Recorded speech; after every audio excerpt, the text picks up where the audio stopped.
ये विधानसभा है लौरिया विधानसभा। लौरिया विधानसभा वाल्मीकि नगर लोकसभा में है। फिलहाल तो यहाँ बीजेपी के विनय बिहारी का कब्जा है, लेकिन इस सीट का मिजाज क्या रहा है, इस सीट के रिकॉर्ड क्या रहे हैं, इसे जानने की कोशिश करते हैं। रंजन जी, लौरिया को अगर आप स्कैन करते हैं तो लौरिया कितनी महत्वपूर्ण सीट किसके लिए बनती हुई दिखी है अब तक, जो रिकॉर्ड्स हैं उसमें? देखिए, जब आप लौरिया विधानसभा सीट को स्कैन कीजिएगा तो एक वक्त था जब लौरिया में कांग्रेस का वर्चस्व दिखता था, लेकिन अब धीरे धीरे ये बीजेपी के किले के रूप में तब्दील होता हुआ दिख रहा है। अभी बना नहीं है, लेकिन दिख जरूर रहा है। अगर आप यहाँ पर देखें तो यहाँ जो पहला चुनाव हुआ था 1957 में हुआ था और शुभ नारायण प्रसाद यहाँ से पहले विधायक बने थे लौरिया विधानसभा से। लौरिया विधानसभा में को अगर आप देखिए तो 1957 से पहले लौरिया विधानसभा शेखपुरा सह लौरिया विधानसभा क्षेत्र के रूप में जाना जाता था।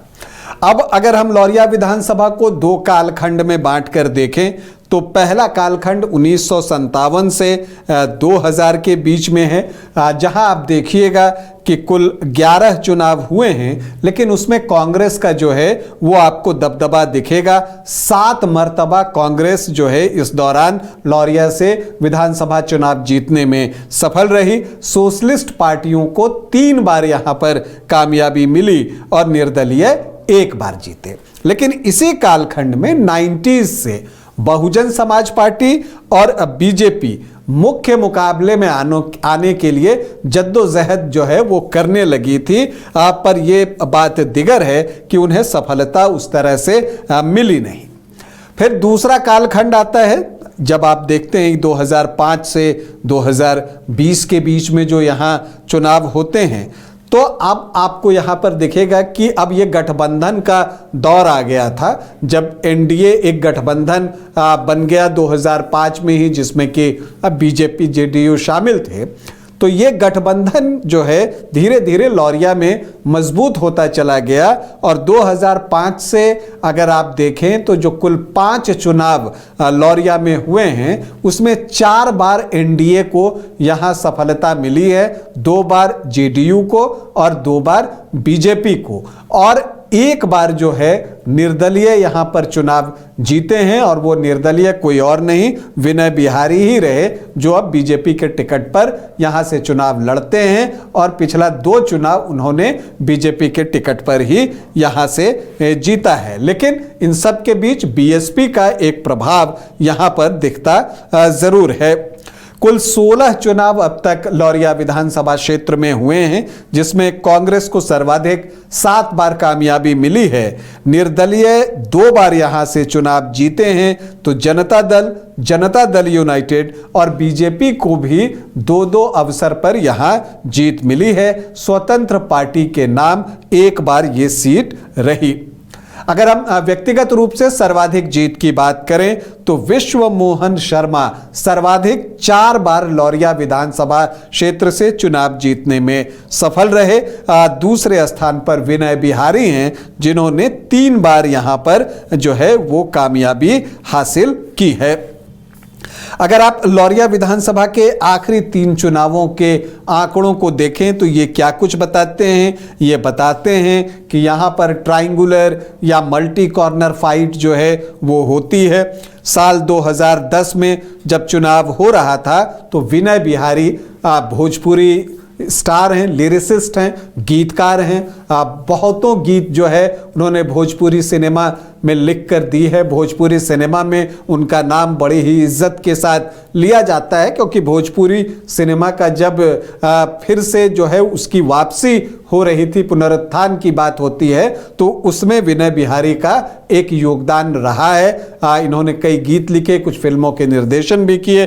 तो वो निर्दलीय प्रत्याशी के रूप में जब 2010 में उतरे तो एक जो स्टार को लेकर लोगों में जिज्ञासा होती है, वो जिज्ञासा उस वक्त दिखी भी थी। निर्दलीय होते हुए भी 38,381 वोट लाने में वो कामयाब रहे, 33.44% वोट। शंभू तिवारी तब आरजेडी के टिकट पर चुनाव लड़ रहे थे, 22,140 वोट उनको आए। जेडीयू ने तब जो कैंडिडेट दिया था प्रदीप सिंह, वो दूसरे स्थान पर रहे थे, 27,500 वोटों के साथ 24% उनका वोट था। और कांग्रेस से विश्व मोहन शर्मा थे जिनको कि 9,582 वोट आए थे, 8.35% वोट। तो एक चतुष्कोणीय क्वाड्रेंगुलर फाइट हुई थी जिसमें निर्दलीय विनय बिहारी ने 10,881 वोटों की जीत हासिल की।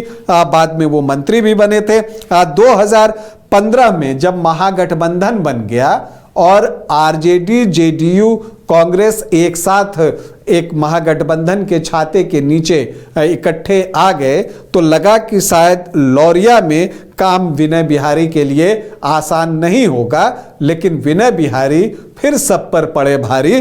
2015 में जो है बीजेपी के टिकट पर जो है वो चुनावी मैदान में उतरे और 57,351 वोट लेकर आए, 40.47% वोट।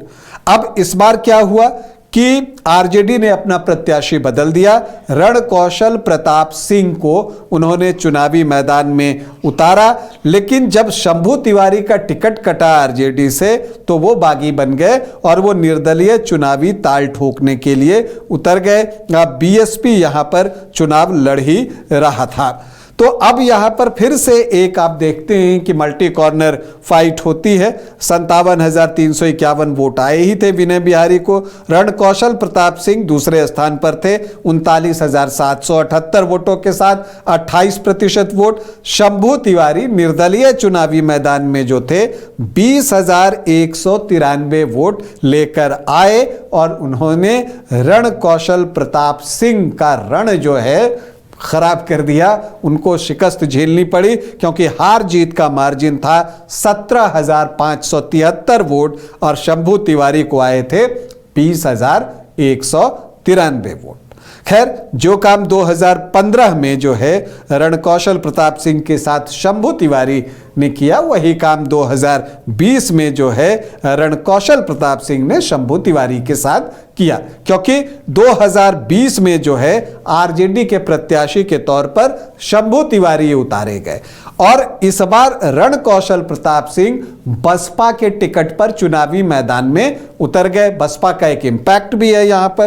फिर से ट्रायंगुलर फाइट होती है। विनय बिहारी बीजेपी के ही टिकट पर थे, लेकिन 2020 में उनका प्रदर्शन, जो उनके जितने भी प्रदर्शन थे उससे बेहतर रहा। एक वजह यह थी कि जेडीयू की वापसी हुई थी एनडीए फोल्डर में। 77,927 वोट लेकर आए, 49.48% वोट। और शंभू तिवारी जो आरजेडी प्रत्याशी थे इस बार 48,923 वोट उनको आए, 31.06%। और रणकौशल प्रताप सिंह जो बीएसपी के टिकट पर चुनाव लड़ रहे थे 17,515 वोट, मतलब 11.12% वोट। तो यहां पर विनय बिहारी जो है वो यहां पर 19,801 वोटों से चुनाव जीत जाते हैं। अब सवाल उठता है कि इस बार क्या होगा। तो देखिए, एक चीज जो हमने गौर की वो ये है कि एक तरफ तो विनय बिहारी पिछले 3 चुनाव से रुके हुए हैं और विनय बिहारी के सामने शंभू तिवारी और रणकौशल प्रताप सिंह बारी बारी से जो है वो आरजेडी के टिकट पर चुनावी मैदान में उतर रहे हैं, लेकिन सफलता मिली नहीं है क्योंकि जिसको टिकट नहीं मिलता वो किसी और के चुनाव निशान पर या निर्दलीय चुनाव लड़ जाते हैं।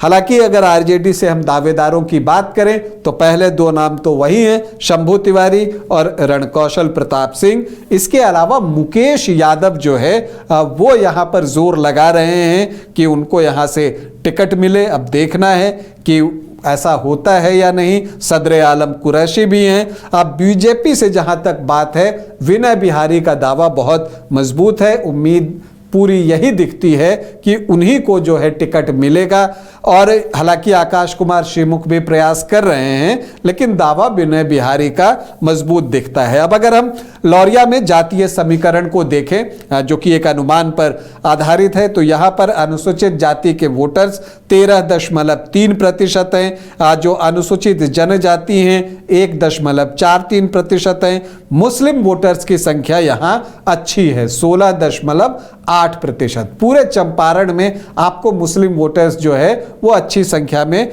मिलेंगे। यादव जो हैं वो 12.5 से 13.5% हैं। तो अगर MOI को आप देखें तो ये 29.5 से 31% का आंकड़ा पहुंचता है, तो MOI मजबूत दिखता है। राजपूत यहाँ 2.5 से 3% हैं, भूमियार 2 से 2.5%, ब्राह्मण 7.5 से 8%, तो सामान्य जाति के वोटर्स 12 से 13% के आसपास हैं। कुशवाहा वोटर्स की संख्या यहाँ बहुत अच्छी है 10 से 10.5%, जो कुर्मी हैं वो 3.5 से 4.5%, तो 13 से 15% जो है कोयरी कुर्मी यहाँ पर हैं। और वैश्य वोटर्स भी चंपारण में जो है उनकी संख्या भी बहुत अच्छी है 12 से 14% के आसपास।